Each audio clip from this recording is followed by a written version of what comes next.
మాలో గిలిలో పండేదంతా పుణ్యమే, మా జాబిలికి ఏడాదంతా పుణ్యమే. మాలో గిలిలో పండేదంతా పుణ్యమే, మా జాబిలికి ఏడాదంతా పుణ్యమే. ఈ ఇంటికి మా కంటికి మణి దీపం ఈ రూపం. అమ్మా ఏంటి నాన్న? నాకు డౌట్ అమ్మా, మన ఇంట్లో అన్ని తక్కువగా ఉండి పిల్లలు ఎందుకమ్మా ఎక్కువగా ఉన్నారు? మీ నాన్న అన్నిట్లో పూరు గాని పిల్లల విషయంలో రిచ్ రా. ఆటగాడు మావాళ్ళ ఆటగాడు కాదు. ఏమిటి తగ్గుతున్నారు? పర్లేదు పడుకొని చెప్పు. పిల్లలు బయటికి వెళ్తున్నారు, వెళ్ళారా? ఆడుకోవడానికి వెళ్తున్నారు. ఎందుకు? మొసలుడే గాని మహానుభావుడు. ఏ మంచం ఎక్కన ఇంకా నీకు బుద్ధి రాలేదా? మంచం మీద ఉన్నా కాబట్టే. కొడితే మంచం కిందకి వెళ్తావు, పడుకో. సరే సర్లే. ఆడుకోవడానికి తర్వాత వెళ్దు గాని ప్రోగ్రెస్ రిపోర్ట్ చూపించు. ఇదిగో అమ్మా ప్రోగ్రెస్ కార్డ్. ఈ సున్నాలేంట్రా? మార్కులు తెచ్చుకోవడం ఏంటి? ఆ పక్కింటి లక్ష్మిని చూడు, వాళ్ళ కూతురి క్లాస్ ఫస్ట్ వచ్చింది. లక్ష్మిని చూశాను కానీ మార్కులు చూడలేదమ్మా నేను. ఒరే అది ఆంటీరా. ఏదో చీకట్లో ఏం మాట్లాడుతున్నావురా? పరువు తీస్తున్నావు కదరా యాదవా. అన్నయ్య చూడు ఎంత బుద్ధిగా ఉన్నాడు.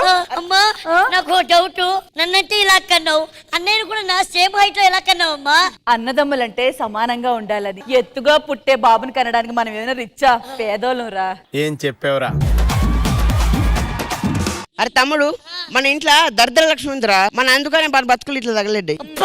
నేను చెప్పా అమ్మ ఎప్పుడో తరిమేద్దామని, దీన్ని ఉంచుకుంటా అన్నారు. ఇదే మన ఇంటికి దరిద్ర లక్ష్మి. ఎంత మాట అన్నావురా? ఎంత మాట ఇంట్లోంచి పోతాను. పోవే, మేము అదే చెప్తున్నాం. ఏరా అన్నయ్య చూడు ఎంత బుద్ధిగా ఉన్నాడు. జల్లి వెళ్ళిపో అమ్మా, జల్లి వెళ్ళిపో అమ్మా. ఇంతకుముందు అన్నయ్యకి బుగ్గలుండే ఏమయ్యాయి? అన్నం తినగలిగే స్తోమత మనకెక్కడుందిరా? ఆకలేసి బుగ్గలు తినమన్నా నేనే. అమ్మా నీకు కూడా అమ్మనేరా? అమ్మా ఒరే అమ్మా అనగరా బాబు, ఒరే అమ్మా అనగరా బాబు. అది కాదు, ఇంటికి ఉన్న ఒకే ఒక పెద్ద అల్లుణ్ణి. ఉదయం టీ ఇచ్చావు, పాలంత పలసగా ఉన్నాయి. గేదె ఇవ్వలేదు, నువ్వు ఇస్తే చక్కగా పెట్టిస్తాను. లేకపోతే కూతురు సచ్చిన తర్వాత అల్లుడివి, అత్తారింట్లో ఏం పనిరా నీకు? అల్లుని పోషించే బాధ్యత మీది. ఏంట్రా పోషించేది? మాకే బట్టలు ఏమిటి? నువ్వు టిప్ టాప్ గా రెడీ. మా ఆస్తి అంతా తింటున్నావు. ఆ కొంపలో పడి తినడానికి. అరే నాన్న, బాగున్నావా నాన్న? నేను బాగున్నా, నువ్వెలా ఉన్నావు? అయితే నాన్న, నువ్వు అలా మొదలైనప్పుడు 300 రూపాయలు పెట్టి 300 ఎకరాలు కొన్నావు కదా, అవి ఇప్పుడు 300 కోట్లు అయ్యాయి. అందులో అపార్ట్మెంట్ కట్టి రెంట్ వసూలు చేసుకోలేక చచ్చిపోతున్నా. ఇంత ఆవకాయ బద్దెట్టి మాకేమిచ్చారో నువ్వు? బరే నేనేం చేశారా? నేను జబర్దస్తి పంపించా, కానీ నువ్వు ఆవేశపడి బోడుప్పుల్లో ఇల్లు కట్టినావు. ఆ ఈఎంఐ కట్టుకోలేక బద్దనాకుతున్నావు. మనం ఎవడు ఆదుకునేది ఇప్పుడు? ఎవడో కూడా ఆదుకుంటాడులే. అక్క బావ ఎక్కడే? ఇక్కడే ఉన్నారు. ఎక్కడా?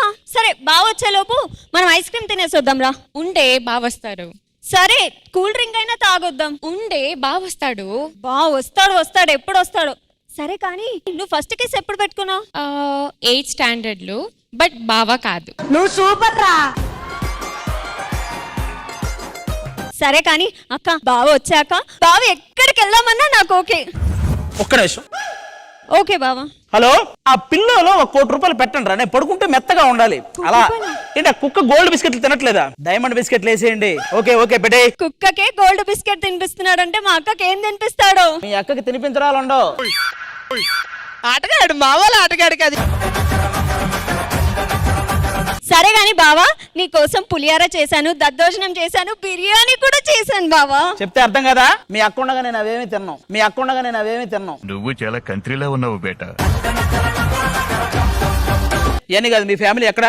వస్తుంది. నేను అర్జెంట్గా వాళ్ళని కలవాలి, ఎందుకంటే విషయం చెప్పేయాలి తొందరగా. అమ్మా అమ్మా వసే మన బతుకులేంటి, మీ బట్టలేంటి? ఎక్కడికి వెళ్ళారు ఇల్లు వదిలేసి? ఈ బట్టలు ఎక్కడి? అక్క ఒకరిని లవ్ చేసిందమ్మా. ఏంటి చిరిగిపోయింది? కొంపతీసి ఆడి చింపాడా? నేనే. ఏరా వీళ్ళకి బట్టలు కొనిచ్చే ముందు నువ్వు కొనుక్కోవచ్చుగా, ఏంటో లంగోటాలు? బట్టలు చాలా రిచ్ పర్సన్ నేను, చూస్తే అర్థం కావట్లేదా? ఏంటది? ఒక్క నిమిషం. మామయ్య మామయ్య జాగ్రత్త, ఎక్కడ డైలాగ్ ఇస్తే పడుకోబెడతారని మామయ్య పడుకోబెట్టారా? మేము పేదవాళ్ళం అని చెప్పి మా అమ్మాయిలు మోసం చేసి పెళ్లి చేసుకుందాం అనుకుంటున్నావు. నా కూతురు ఇచ్చేది లేదు. అమ్మా నువ్వు పైకి వేసుకోవే నీ బట్టలు. నువ్వు నేను ఆయనే చేస్తాను. ఏం చేస్తావే? నీ గ్లమ్మడా. ఏమ్మా, ఇదిగో మీ అమ్మాయి ఉంది కదా, మీ పెద్ద అమ్మాయి, దాన్ని నేను లవ్ చేశా. మీరు ఒప్పుకుంటే పెళ్లి చేసుకుంటా. పాపిస్తోడా, ఏం చేసావురా నా అక్కని? చెప్పురా, ఏం చేసావు? నేనేం చేయలేదురా, చేస్తే అయిపోయేది కదా పెళ్లి. అంటే మా అమ్మాయి నువ్వు టచ్ చేయలేదా? లేదు. టచ్ చేయకుండా పిల్లల్ని కనడానికి మా నాన్నలను మంగళవారమా ఆదివారం? నువ్వేం చెప్పావు నీకైనా అర్థమైందా? ఆయనకి ఒకటి ఏదైనా టాబ్లెట్ వేయండి.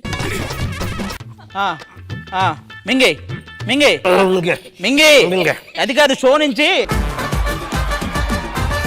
ఏంటి నువ్వు నా కూతురు చేసుకుందని డిసైడ్ అయ్యావా? సరే, చేసుకుంటే చేసుకున్నావు.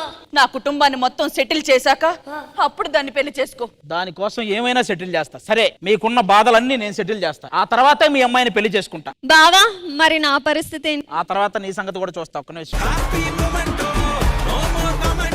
ఫ్యామిలీ మొత్తం సెటిల్ చేయాలంటే ఒక్కొక్కడికి ఒక్కొక్క కోరికలు ఉంటాయి. ఇప్పుడు అన్ని కోరికలు నేనే తీర్చాలంటే నాకు ఒక సపోర్ట్ కావాలి. ఎవరిని తెస్తావేంటి? శ్రీదేవి డ్రామా కంపెనీ అని ఒక కంపెనీ ఉంది. వాళ్ళని పిలిచాం అనుకో, మీ బాధలన్నీ సెటిల్ చేయడానికి వాళ్ళు కూడా నాకు తోడ్పడతారు. వాళ్ళు వస్తున్నారు, మీరు వెళ్ళి కూర్చోండి. ఇంద్రజ గారు నిజంగా చాలా అందంగా ఉన్నారు మీరు ఈ రోజు మీరే చాలా అందంగా ఉన్నారు తెలుసా? మీరు అబ్బా లేదు మీరు. మన ఈ బయట చెట్టు బయట ఒక తాడి చెట్టు ఉంటది, దాని మీద ఒక కోతి ఉంటది. దానికి చెప్పుకోండి ఈ కబుర్లన్నీ. అయితే మీరు అక్కడ ఉండాలి కదా, ఇక్కడేం చేస్తున్నారు? వచ్చిందండి అయ్యారు. సరే, ఏ మాటగా ఆ మాట ఏంటి? మొత్తం లుక్ మారింది. అంటే చిన్న పెళ్లి జరగబోతుంది మనకి. అరే ఆది గారు, మీకు పెళ్లి జరగబోతుందంటే ఒక పక్క సంతోషంగా ఉంది, ఒక పక్క బాధగా ఉందండి. బాధ దేనికి? బాధ ఆ అమ్మాయి జీవితం నాశనం అయిపోతుంది అని. మరి సంతోషం? మిగతా అమ్మాయిలందరూ కాపాడతారు కదా, అందుకని. ఇవన్నీ కాదు కానండి. మమ్మల్ని ఎందుకు పిలిచారు చెప్పండి. ఏం లేదు, అక్కడ కనపడుతుందా, ఆవిడకి 2 కూతుర్లు. అందులో పెద్ద అమ్మాయిని నేను లవ్ చేసా. వాళ్ళు ఏమన్నారంటే, ఆ అమ్మాయిని పెళ్లి చేసుకోవాలంటే మా ఇంట్లో అందరి కోరికలు తీర్చాలి, అప్పుడే పెళ్లి చేస్తాం అన్నారు. అంటే సుమారుగా ఎన్ని బాధలు ఉంటాయి? అంటే ఒకడేమో డాన్సర్ అవ్వాలనుకుంటున్నాడు వాళ్ళ ఇంట్లో, ఇంకోడేమో సింగర్ అవ్వాలనుకుంటున్నాడు, ఇంకా చిన్న చిన్న పిల్లలు ఉన్నారు, వాళ్ళేమో గేమ్స్ కావాలి మాకు అని అడుగుతున్నారు. మాకు అర్థమైంది. ఇప్పుడు వాళ్ళ కోరికలు ఏవో నెరవేర్చి హ్యాపీగా మీ మ్యారేజ్ జరిపించాలి, అంతే కదా? శ్రీదేవి డ్రామా కంపెనీ ఉన్నది అందుకు. రష్మి ఎంటర్టైన్మెంట్ స్టార్ట్ చేయాలంటే మీరు అక్కడ, మీరు ఇక్కడ, అంతే.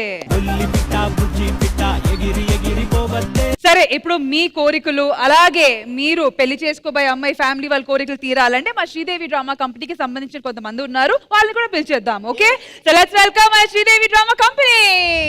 ఏంటి వీళ్ళ? అవును వీళ్ళు మా కంపెనీ. వీళ్ళే బాధల్లో ఉంటే ఇక్కడికి పిలిచినట్టున్నారు. ఆ ఫ్యామిలీ బాధలు వీళ్ళు ఎదుగుతారా? హలో, బాధలో ఉన్న వాళ్ళకే బాధలో ఉన్న వాళ్ళ ఫీలింగ్ అర్థం అవుతుంది. మీకు ఎంటర్టైన్మెంట్ కావాలా వద్దా? కావాలి. మాట్లాడకుండా నిలబడండి. అదే అన్న స్వీట్ తీసుకో. దేనికిరా? నాకు కొడుకు పుట్టాడు. అమ్మయ్యా, నా కష్టం వేస్ట్ అవ్వలేదు. అలా సహర్ భలే ఉందన్న, తనను చూడగానే గుంటెలో గంటలు మోగించావా? నేను ముగించాలి. సో ఇంద్రజ గారు, శ్రీదేవి డ్రామా కంపెనీ ప్రామిస్ చేసినట్టు డెలివరీ ఇచ్చింది. ఓకే, డెలివరీ ఇచ్చారు. అసలు నాకు ఇప్పుడైతే అల్లుడు.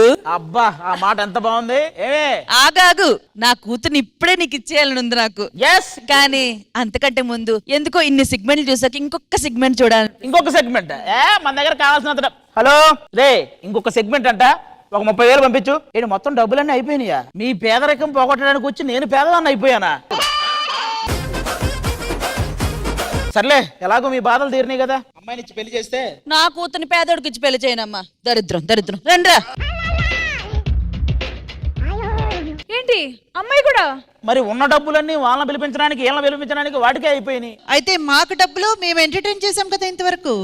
ఇల్లు కాలి రాంబాబు వెలుస్తుంటే సోంబాబు వచ్చి హ్యాపీ దివాళీ అని చెప్పాడంట. ఎవరే మీరు?